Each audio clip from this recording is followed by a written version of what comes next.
I spent 6 years feeding my father, bathing him, managing his medications, while my brother visited twice and called it checking in. When my father died, the will left him $1 million and left me a box of old photographs.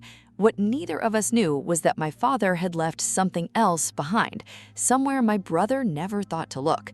If you've ever done the hardest, least visible work in your family and watched someone else get the credit anyway, hit subscribe, because this one has a real ending, not just a satisfying line.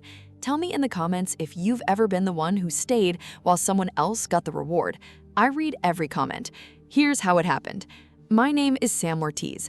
I'm 36, and 6 years ago, I moved back into my childhood home to care for my father, Miguel, after his dementia diagnosis made living alone unsafe. My mother had passed years earlier. My brother Derek lived 4 hours away with a demanding corporate job, and as it turned out, a very flexible definition of helping out.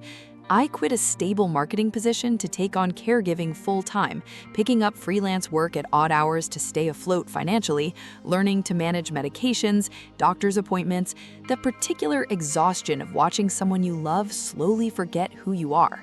Derek visited twice in 6 years. Both visits lasted a single weekend.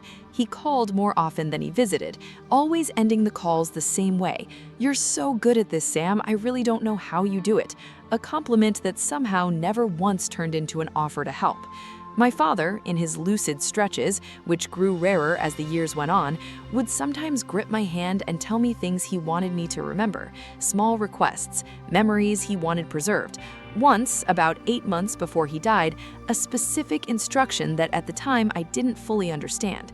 "Check the lake house records, Sam," he said, unusually clear that afternoon. "There's more there than anyone thinks. I want it for you, not because Derek doesn't deserve anything, but because you're the one who actually showed up." I wrote it down in the notebook I'd kept during his lucid stretches, and the line about the lake house records stopped me cold. My father hadn't owned a lake house, not that I'd ever known.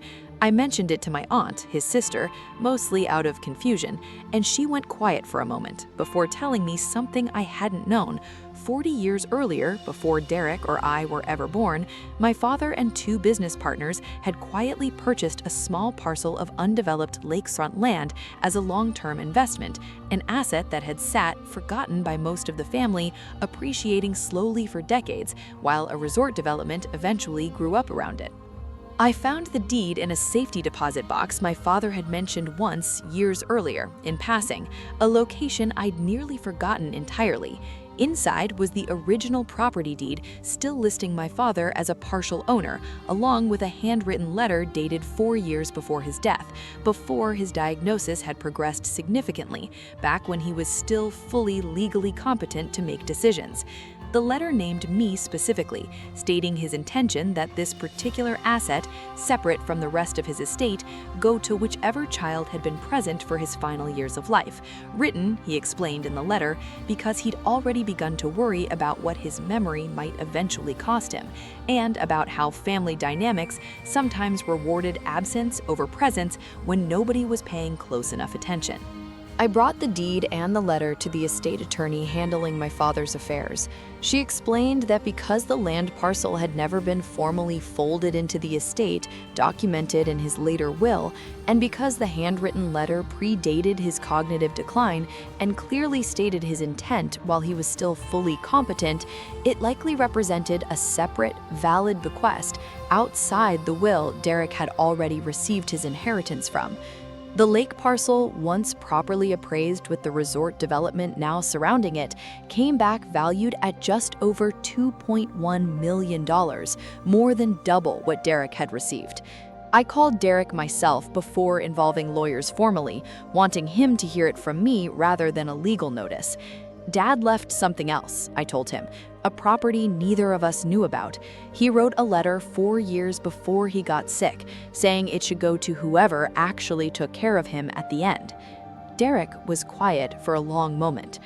"That doesn't seem fair to just hand to you," he said, and something in his voice made clear he'd already convinced himself the $1 million represented the full and complete accounting of what he was owed. "It's not about fair, Derek," I said. "It's about what Dad actually wanted, written down while he still fully understood what he was writing.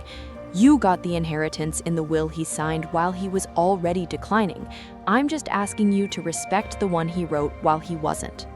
Derek initially threatened to contest the letter's validity, hiring his own attorney to review it. The document held up, the handwriting confirmed as our father's through comparison with older letters, the timeline confirmed through his medical records showing full cognitive competency at the date written. Derek's attorney eventually advised him the challenge wasn't worth pursuing.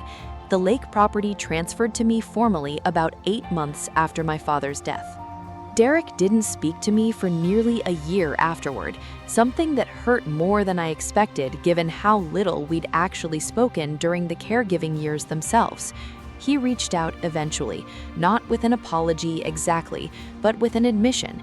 I think I convinced myself visiting twice a year and calling every week counted as showing up. Dad's letter made it pretty clear he didn't see it that way, and if I'm honest, I don't either, looking back. We're not close now, not the way I once hoped brothers might be, but we talk, occasionally, without the old resentment sitting quite so heavily between us. I used part of the property's value to fund a small caregiving support fund in my father's name, helping other families cover respite care costs during long-term illness, the kind of support I desperately needed during those 6 years and rarely found. Derek, to my genuine surprise, contributed to it as well, unprompted, a small gesture, but a real one. I think about my father's lucid afternoons often, the specific clarity in his voice when he told me to check the lake house records, as though some part of him already sensed he needed to protect that truth before his memory made it impossible to. Showing up doesn't always get rewarded immediately, but it's rarely invisible to the people who actually notice it happening.